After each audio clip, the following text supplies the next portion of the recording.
5 taon nang mag-asawa sina Marco at Isabela, ngunit hanggang ngayon ay hindi pa rin sila makabuo ng isang sanggol.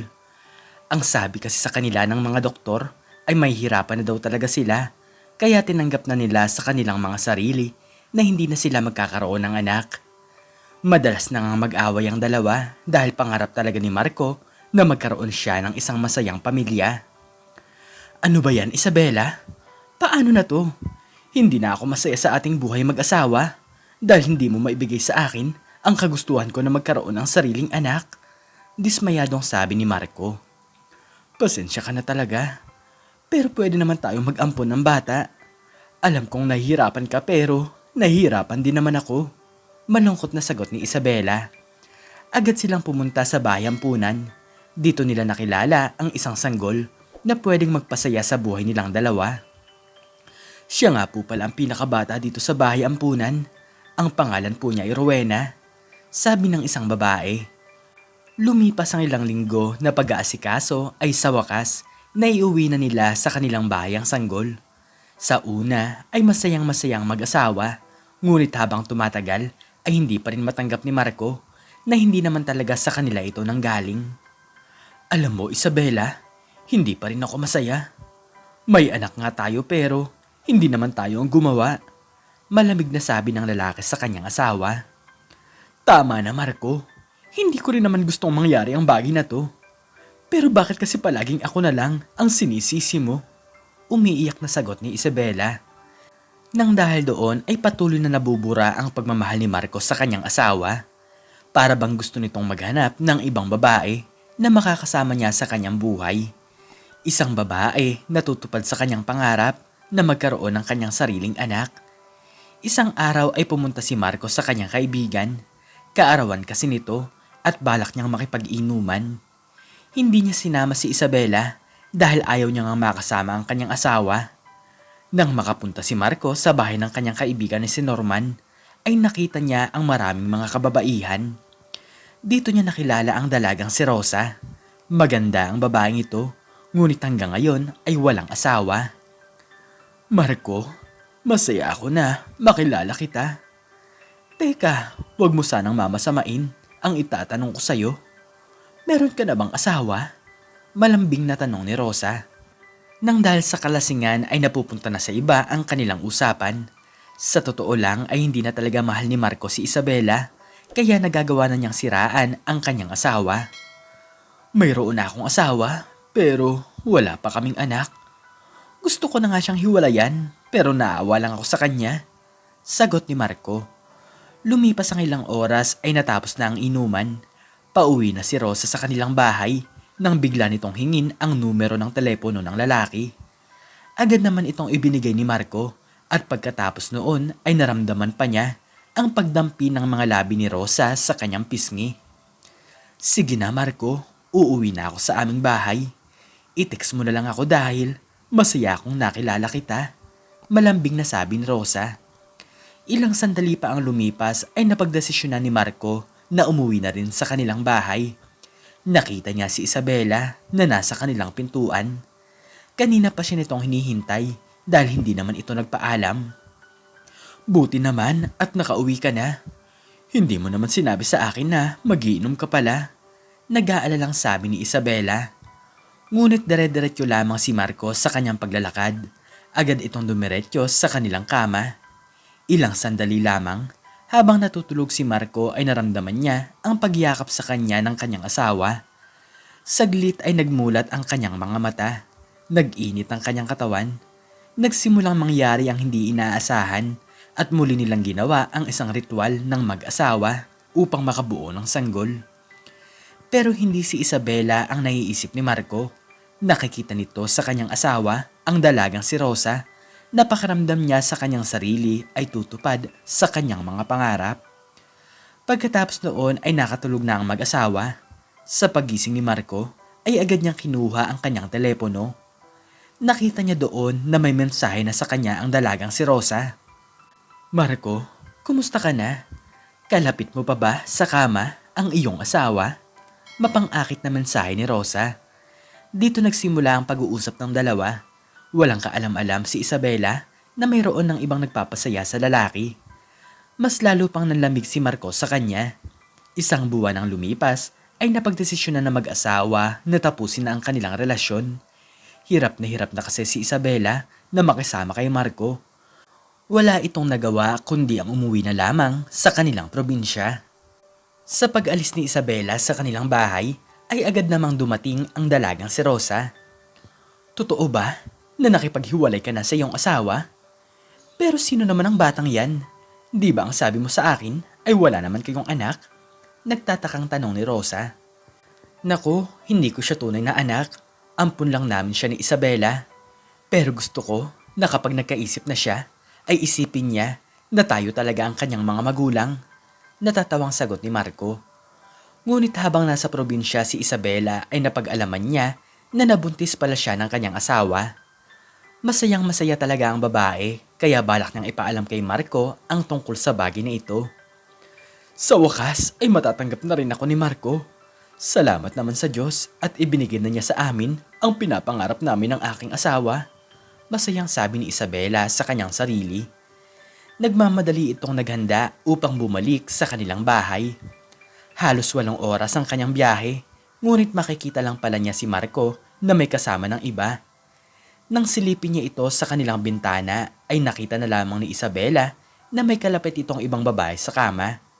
Magkayakap ang dalawa at walang saplot sa kanilang mga katawan. Tumulo na lamang ang kanyang mga luha sapagkat naiisip niya na matagal na talaga siyang kinalimutan ni Marco. Sana pala ay hindi na lang ako bumalik dito. Hayop kang lalaki ka. Sana ay hindi na lang kita pinakasalan kung ganito rin naman pala ang sasapitin kong buhay. Umiiyak na sabi ni Isabela. Simula noon ay nangako ang babae sa kanyang sarili na kahit kailan ay hindi siya hihingi ng tulong kay Marco sa pagpapalaki sa kanilang anak. Wala rin siyang balak na aminin dito na nakabuo sila ng isang sanggol. Si Marco naman ay ibinibigay na ang kanyang buong pagmamahal sa dalaga. Kung ano man ang gusto nitong mangyari sa kanilang buhay ay sinusunod niya. Kahit anong utos ay walang magawa si Marco dahil sobrang swerte na niya talaga sa babaeng ito. Malaki ang agwat ng kanilang edad at ang gusto ni Rosa ay ang maging mayaman. Hindi na rin ito gusto na magkaroon pa sila ng kanilang sariling anak at ang gusto nito ay ang magpakasarap na lamang sila sa mga pera na kikitain ng lalaki. Si Rowena na lang ang ating alagaan. Huwag kang mag-alala Marco dahil palagi ko namang ibibigay sa iyo ang aking katawan. Mapang-akit na sabi ni Rosa. Kung yan ang gusto mo ay wala na akong magagawa pa. Mahal kita Rosa at gagawin ko ang lahat ng bagay para maging masaya ka. Sagot ni Marco. Lumipas sa mga taon ay sila na ang kinilalang nanay at tatay ng bata. Naging maganda ang kanilang buhay nang dahil sa pagsisikap ng lalaki at ang totoo niyan ay kapapatayo lamang nila ng isang malaking bahay. Lahat na lamang ng pangangailangan ni Rowena at Rosa ay naibibigay ni Marco. Hindi nagtagal ay nakabili na rin sila ng kanilang sariling sakyan. Hanggang sa lumipas pa ang mga taon ay nagdalaga na ang anak nilang si Rowena. Lahat na lamang ng bagay ay ibinibigay dito ni Marco. Mga luho at mga kagamitan. Noong graduate nga ito sa high school ay ibinili niya ito ng sariling sasakyan. Daddy, maraming salamat po sa inyo. Sobrang swerte ko po talaga na kayo ang tatay ko. Masayang sabi ni Rowena. Natutunan na rin namang mahalin ni Marco ang kanilang ampun na anak. Wala pa rin silang balak ni Rosa na aminin dito na ampun lamang ang dalaga. Ngunit si Isabela naman ay napalaki ng maayos ang kanilang anak na si Fatima. Kaso nga lang ay malapit nang matapos ang buhay ng babae dahil tinamaan ito ng isang malubhang karamdaman. Inamin ng kanyang inang si Isabela na buhay pa ang kanyang ama. Hanggang sa lumipas ang isang linggo ay pumanaw na ang babae. Gulong-gulo talaga ang isipan ni Fatima kung sino ba talaga ang kanyang tunay na ama. Hindi nagtagal ay sinamahan siya ng kanyang lola upang mamasyal sa malayong lugar. Gulat na lamang ang matanda nang makasalubong nila sa daan ang dating asawa ng kanyang anak. Tita Josie, kumusta na po kayo? At kumusta na po ba si Isabela? Kinakabahang tanong ni Marco. Sinabi ng matanda na pumanaw na ang kanyang anak at ang kasama niyang dalaga ay anak nilang dalawa. Ipinaliwanag ng matanda ang lahat ng nangyari at naging malinaw naman kay Marco ang lahat. Kung ganun, ay nabuntis ko pala siya noong naghiwalay kaming dalawa. Bumalik siya ngunit nakita niya kami na magkasama ni Rosa. Tanong ni Marco sa kanyang sarili. Kilala ni Marco si Aling Josie. Hindi ito marunong magsinungaling kaya nagulat na lamang siya sa kanyang nalaman. Kaya sa pag-uwi ni Marco sa kanilang bahay ay isinama niya si Fatima. Alam niyang matatanggap naman ito ni Rosa dahil pumanaw na naman ang kanyang asawa. Daddy, sino siya? At bakit may mahirap na tao dito sa ating bahay? Tanong ni Rowena. Anak, huwag ka sanang mabibigla, pero siya ang kapatid mo. Gusto ko na magkasundo kayong dalawa, sagot ni Marco. Saglit ay kinausap din ng lalaki si Rosa at mabuti na lamang ay natanggap nito ang lahat. Simula noon ay nalaman ni Rowena na mayroon pala siyang kapatid. Hoy, ikaw, sampid ka lang sa pamilyang ito. Kaya umayos ka. Hindi ko talaga matatanggap na may kapatid pala ako sa labas. Anak ka lang ni Daddy sa ibang babae, kaya huwag kang umasta na isang mayaman. Inis na sabi ni Rowena. Wala naman akong gagawing masama at ang gusto ko lang naman ay ang makasama ang aking tunay na ama. Nakayukong sagot ni Fatima. Simula noon ay binibili rin ni Marco si Fatima ng kung ano-anong bagay. Mga bagong damit at kung ano-ano pa.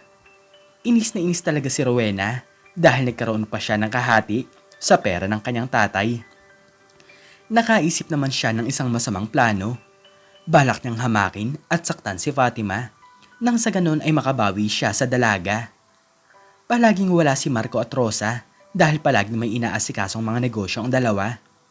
Si Fatima ang gumagawa ng lahat ng gawaing bahay habang si Rowena naman ay pasadyang tinatapunan ng basura ang sahig.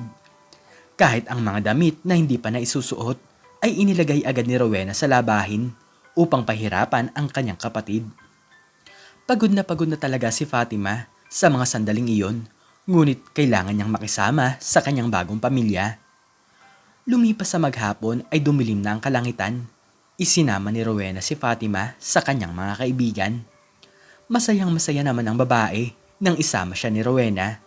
Ang akala niya ay tanggap na siya nito bilang bunsong kapatid. Yun pala ipapahiya lamang siya sa ibang mga tao. Kung utos-utusan ay para bang hindi sariling kapamilya. Rowena, sino naman niyang kasama mo? Tanong ni Alexandra na mayamang kaibigan ni Rowena. Ah, siya ba? Siya ang bago naming katulong. Isinama ko lang siya dito para may utusan ako. Natatawang sagot ni Rowena. Nagkasiyahan ng magkakaibigan habang si Fatima ay nasa isang sulok at nakatingin lamang sa kanila. Inutos-utusan ito ni Rowena na ligpitin ang kanilang mga pinagkainan. Talagang mabait naman si Fatima at hinayaan lamang ang ginagawa ng kanyang kapatid. Lumipas pa ang mga buwan ay palaging ganito na lamang ang nangyayari. Isinisikreto ni Rowena ang kanyang mga ginagawa, ngunit hindi naman nagsusumbong si Fatima. Isang linggong nawala si Marco at Rosa, ngunit sa kanilang pag-uwi ay mayroon silang pasalubong sa dalaga. Fatima, ito nga pala ang bago mong sasakyan. Bukas na bukas din ay magsisimula na ang pagkuha mo ng lisensya. Huwag kang mag-alala dahil tuturuan naman kitang magmaneho ng kotse. Nakangiting sabi ni Marco. Nang dahil doon ay lalong nakaramdam ng inggit si Rowena. Para bang kay Fatima na napupunta ang atensyon ng kanyang ama. Noong mawala ulit sa bahay, sina Rosa at Marco ay hindi na nakapagtiis ang dalaga na gawa ng masama ang kanyang kapatid. Habang natutulog ito ay ginupitan niya ito ng buhok kaya halos makalbo si Fatima. Iyak talaga ng iyak ang dalaga at hindi na malaman ang kanyang gagawin. Kaya noong makauwi si Marco at Rosa ay nagulat na lamang sila sa kanilang nakita. Sa mga oras na ito ay nagsumbong na si Fatima tungkol sa mga ginagawa sa kanya ng kanyang kapatid. Bakit niyo ba kasi isinama ang babae na yan dito sa ating bahay? Anak lang naman siya sa labas, kaya palayasin niyo siya dito. Galit na sabi ni Rowena. Kung ano-ano pa ang sinabi ng babae, si Rosa naman ay matagal na ring pinagsisisihan na nakasira siya ng isang pamilya. Hindi na ito nakatiis at inamin na nito ang katotohanan sa dalawang dalaga.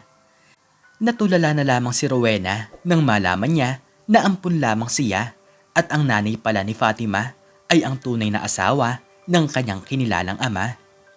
Pasensya na kayo sa mga pagkakamali naming nagawa.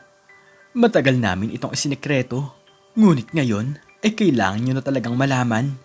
Umiiyak na sabi ni Rosa. Hiyang-hiya si Rowena sa lahat ng kanyang mga nasabi at nagawa. Hindi niya akalain na siya pala ang tunay na sampid sa kanilang pamamahay at si Fatima pala ang may mas karapatan. Hindi niya lubos maiisip na ang mga tao na nasa kanyang harapan ay hindi niya sariling mga kadugo. Ngunit si Fatima ay tunay na anak ni Marco na kinilala niyang ama. Napatakbo na lamang papalabas ng bahay si Rowena at hindi matanggap ang kanyang mga pagkakamali. Humingi naman ng kapatawaran si Rosa kay Fatima dahil siya ang naging ugat ng pagkasira ng relasyon ng kanyang ama't ina. Lumipas ang ilang linggo ay muling umuwi si Rowena sa kanilang bahay. Hindi nito kinaya ang buhay sa labas. Agad itong humingi ng kapatawaran kay Marco. Ngunit ang sabi ng kanyang ama ay dapat kay Fatima siya humingi ng paumanhin. Hiyang-hiyaman, ngunit pinilit niya ang kanyang sarili. Fatima, patawarin mo ako sa aking nagawa. Tanggap ko na ako pala ang sampid sa pamamahay na ito dahil ikaw pala ang tunay na anak ni Daddy. Nakayokong sabi ni Rowena. Pinapatawad na kita, Rowena. Pero wag mong sabihin na isa kang sampid. Lahat tayo ay ginawa ng Diyos na magkakapatid. Tanggap kita, Rowena. At sana ay matanggap mo rin ako. Nakangiting sabi ni Fatima. Simula noon ay nagkasundo ang magkapatid. Kinalimutan nilang lahat ang masasamang alaala at pumunta si Marco at Rosa sa puntod ni Isabela. Humingi rin sila ng kapatawaran dito at ipinangakong aalagaan nila ng mabuti ang dalawang dalaga. Maraming mga pangyayari sa ating buhay. Nakakagawa tayo ng masama, ngunit kailangan nating humingi ng patawad sa ating mga nasaktan. May mga bagay tayong hindi natin alam, kaya wag tayong mga apak ng ating kapwa. Kung minsan ay ang akala mong tama, ayun pala ang mali, ngunit ipinagpipilitan mo pa rin na ikaw ang tama. Matuto tayong magpakumbaba para hindi mauwi ang isang pag-uusap sa isang pagtatalo. Mas masarap ang tahimik na buhay kaysa yung palagi kayong nagsasagutan at palaging nag-aaway. Ikaw, anong natutunan mo sa istoryang ito? I-comment mo sa baba ang iyong natutunan. At hanggang dito na lamang po nagtatapos ang aking istorya at sana po ay nagustuhan nyo ito. Please like, share, and subscribe and click the notification bell para lagi kang updated sa mga bago kong istorya. Muli ay maraming salamat po at God bless us all.